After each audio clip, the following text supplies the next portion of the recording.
Welcome to ராயக்லான்ஸ் kitchen. நவராத்திரினாலே விசேஷமான நாட்கள். அந்த நாட்கள் 9 நாள் எல்லோரும் செலிப்ரேட் பண்ணுற நாட்கள். அந்த 9 நாளிலுமே 9 விதமான ரெசிபீஸை செய்வாங்க.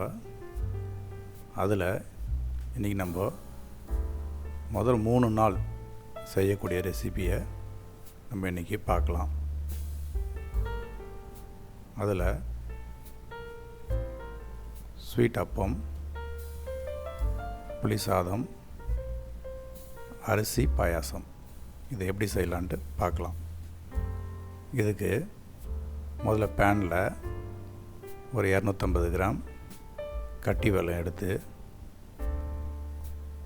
1.5 கிளாஸ் தண்ணி ஊற்றி இந்த வெல்லத்தை கரைச்சிக்கலாம். பொதுவாகவே வெல்லத்தில் தூசி இருக்கும். இதை நம்ம பாவாக காய்ச்ச போகிறதில்ல. இதை கரைச்சி நம்ம வடிகட்டிப்போம்.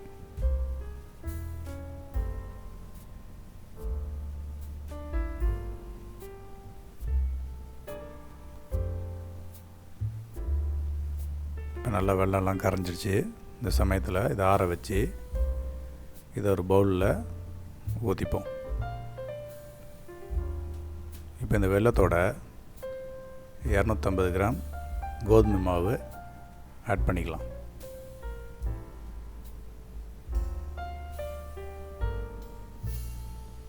இப்போ இதோடு சேர்த்து அதே 250 கிராம் அரிசி மாவையும் இதில் ஆட் பண்ணிக்கலாம். இது எல்லாத்தையும் நம்ம நல்லா மிக்ஸ் பண்ணிக்கலாம்.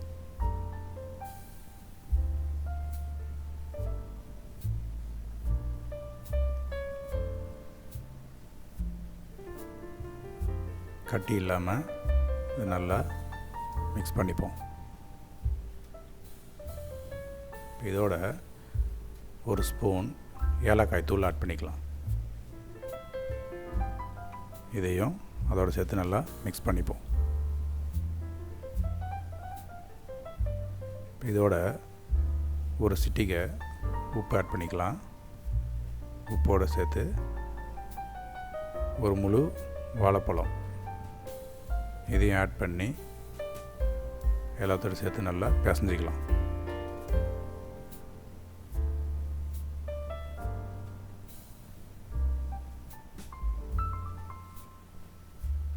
நல்லா வாழைப்பழம் மசிகிற மாதிரி நம்ம நல்லா பிசைஞ்சிக்கணும். நல்லா பிசைஞ்சாச்சு. இதுக்கு நம்ம குழி பணியார சட்டி எடுத்துப்போம். இதை ஹீட் பண்ணி இதில் நம்ம கொஞ்சம் கொஞ்சமாக ஒரு குழிலையும் நெய் விட்டுக்கலாம்.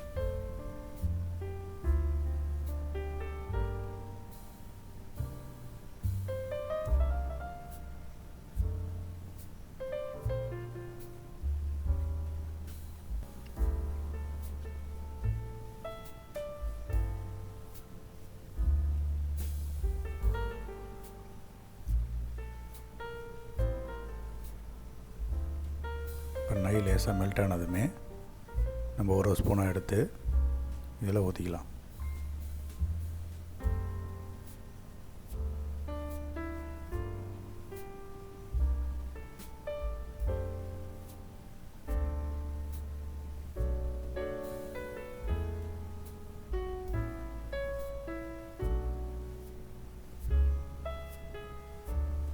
நவராத்திரி முதல் நாளைக்கு ஸ்வீட் சாப்பிடுவாங்க. அதனால தான் இது ஸ்வீட் அப்பமாக நம்ம இதை செஞ்சுக்கிறோம்.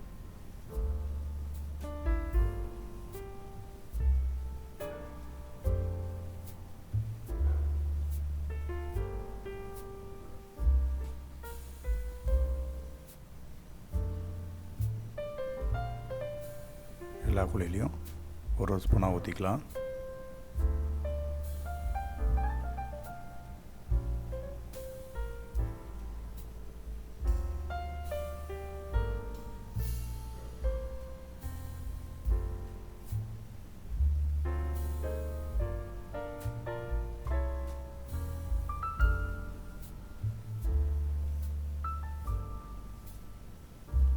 இதை அப்படியே வேக விடுவோம். இப்போ நல்லா வெந்துருச்சு. நம்ம இதை அப்படியே இன்னொரு பக்கம் திருப்பி போட்டு இந்த சைடு நல்லா வேக வச்சுக்கலாம்.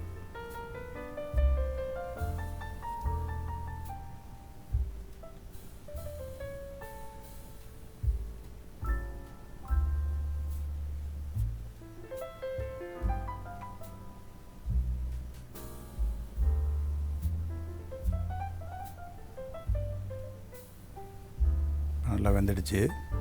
இது நம்ம அப்படியே தனியாக எடுத்து ஒரு பிளேட்டில் வச்சுருவோம்.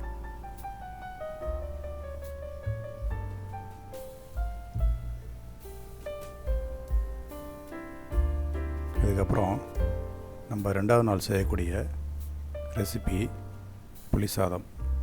அதுக்கு 2 கப் அரிசி எடுத்துருக்கேன்.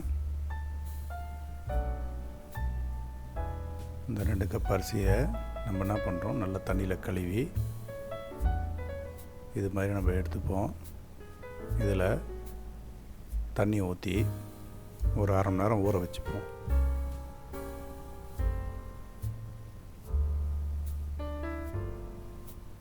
இதுக்கப்புறம் நம்ம ஒரு பாத்திரத்தில் தண்ணி ஊற்றி சுட வச்சு நம்ம ஊற வச்சு அரிசி அதில் போட்டுக்கலாம். நம்ம இதை சாதமாக வடிச்சிக்கலாம். இந்த அரிசிக்கு தேவையான அளவு நம்ம உப்பு போட்டுக்கலாம்.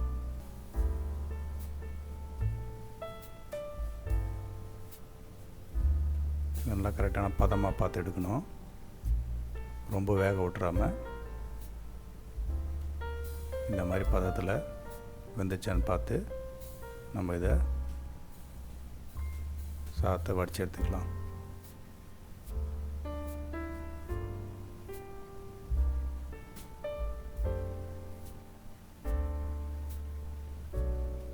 இப்போ நம்ம சாதத்தை வடித்து எடுத்தாச்சு.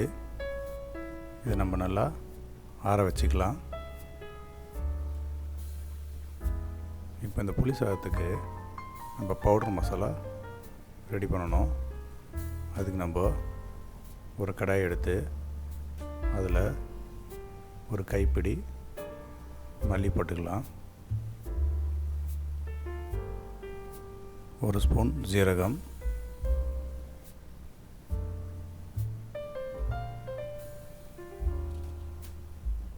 1 ஸ்பூன் வெந்தயம்,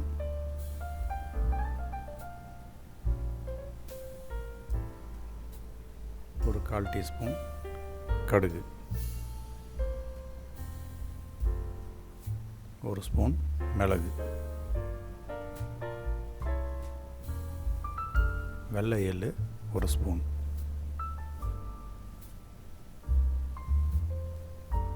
இது கூடவே ஒரு காஞ்ச மிளகாய். இது எல்லாத்தையும் நம்ம லோ ஃப்ளேம்லேயே ஃப்ரை பண்ணிக்கலாம்.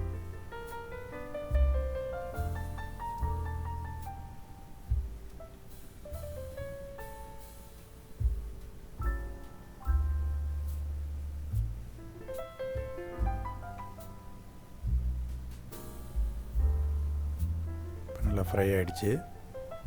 இப்போ நம்ம இதை ஆஃப் பண்ணி ஆற வச்சுப்போம். ஆற வச்சு மிக்சியில் ஜாரில் போட்டு நம்ம இதை ரொம்ப நைஸாக அரைக்காமல் குறன்னு அரைச்சி எடுத்துக்கலாம். இந்த மாதிரி அரைச்சி எடுத்துப்போம். இதுக்கப்புறம் ஒரு கடாயை வச்சு நல்லெண்ணெய் நம்ம இது யூஸ் பண்ணுறோம். இதுக்கு ஒரு 1.5 கண்டி நல்லெண்ணெய் ஊற்றிக்கலாம்.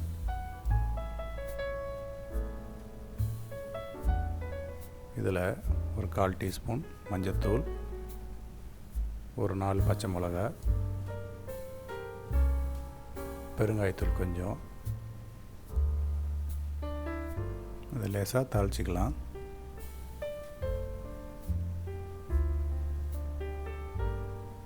இப்போ இதோட கொஞ்சம் போல் கருவேப்பிலை ஆட் பண்ணி இதையும் அதோடு சேர்த்து தாளிச்சிக்கலாம்.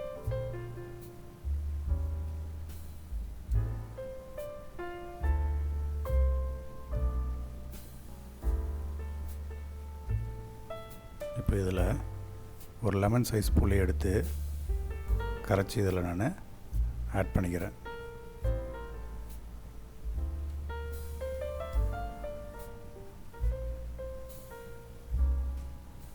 இதை நல்லா நம்ம கலக்கி விட்டுக்கலாம். இப்போ நல்லா கொதி வரும் மாதிரி நம்ம 1 ஸ்பூன் உப்பு ஆட் பண்ணி இதை நல்லா மிக்ஸ் பண்ணி விட்டுக்கலாம்.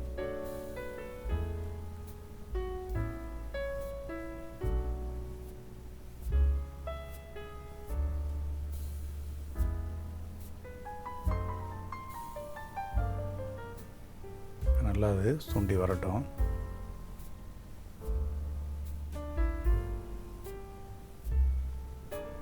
இனிமேல் சுண்டி வர ஸ்டேஜில் நம்ம கொஞ்சம் போல் அது வெல்லம் ஆட் பண்ணிக்கலாம்.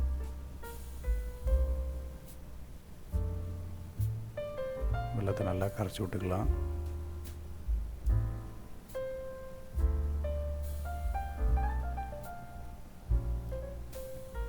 இப்போ இது ரெடி ஆகிடுச்சு. ஸ்டவ் ஆஃப் பண்ணி இதை ஒரு தனியாக எடுத்து வச்சுருவோம்.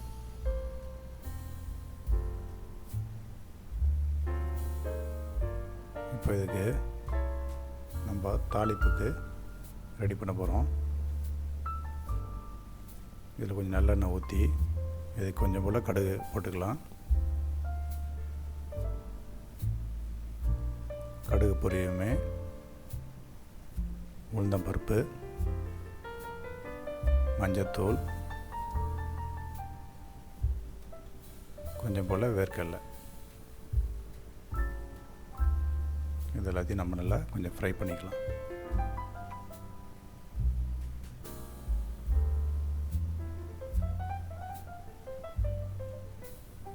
இதோட சேர்த்து ஒரு காஞ்ச மிளகா,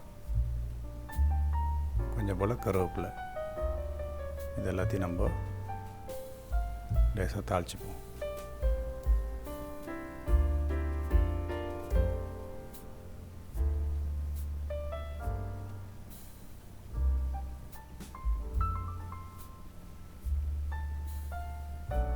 இப்போ நம்ம ஆற வச்ச ரைஸ் எடுத்துப்போம்.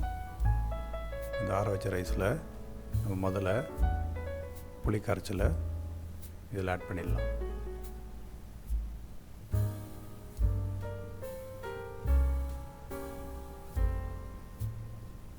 இதோடு சேர்த்து நம்ம பவுடரை அரைச்சி வச்சுருக்க மசாலாவை இதில் ஆட் பண்ணிடலாம். நம்ம கடைசியாக பண்ண தாளிப்பை இதோட இதில் ஆட் பண்ணிக்கலாம்.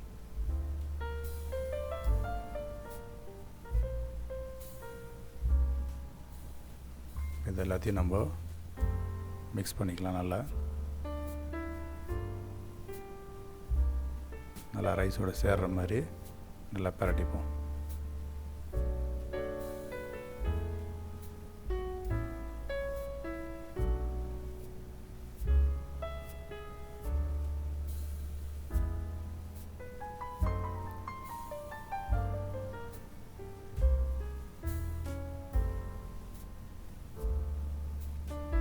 ரெண்டாவது நாளுக்கான புளி சாதம் ரெடி ஆயிடுச்சு.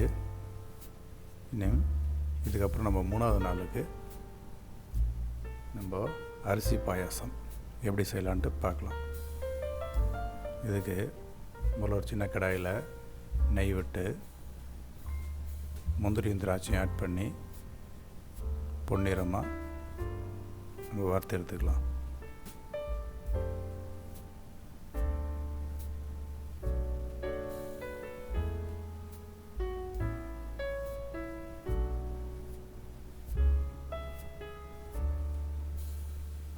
நல்லா ஃப்ரை ஆகிடுச்சு. இதை அப்படியே நம்ம தனியாக எடுத்து வச்சுருவோம். இப்போது ஸ்டவ்வில் ஒரு பால் பாத்திரம் வச்சு நான் 1 லிட்டர் பால் ஆட் பண்ணிக்கிறேன்.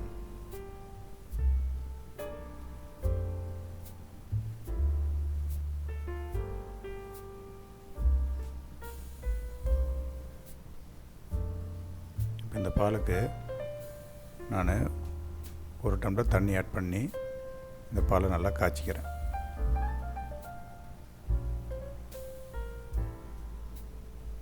இந்த பால் நல்லா காய்ச்சியாச்சு. இதை அப்படியே தனியாக எடுத்து வச்சுப்போம்.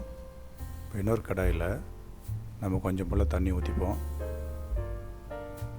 நம்ம ஏற்கனவே காய்ச்சி வச்சுருக்க பாலை இதில் பாதி ஆட் பண்ணிக்கலாம்.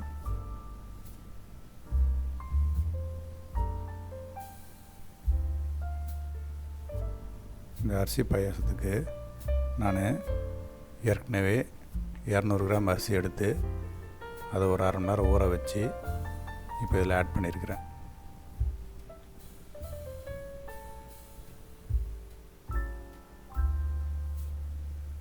இதை நம்ம லேசாக கிண்டி விட்டுக்கலாம். இந்த பாலோடு சேர்ந்து அரிசி நல்லா வெந்து வர மாதிரி ரொம்ப நல்லா டேஸ்ட்டாக இருக்கும். நல்லா கெட்டியாக இருக்குது. இந்த சமயத்தில் நம்ம 250 கிராம் சர்க்கரை ஆட் பண்ணிக்கலாம். இதையும் இதோடு சேர்த்து நல்லா மிக்ஸ் பண்ணிப்போம். சர்க்கரை நல்லா மெல்ட் ஆகி இந்த ஸ்டேஜுக்கு வரும். இந்த ஸ்டேஜில் நம்ம மீதி உள்ள பால் கொஞ்சம் எல்லாம் ஆட் பண்ணிடுவோம்.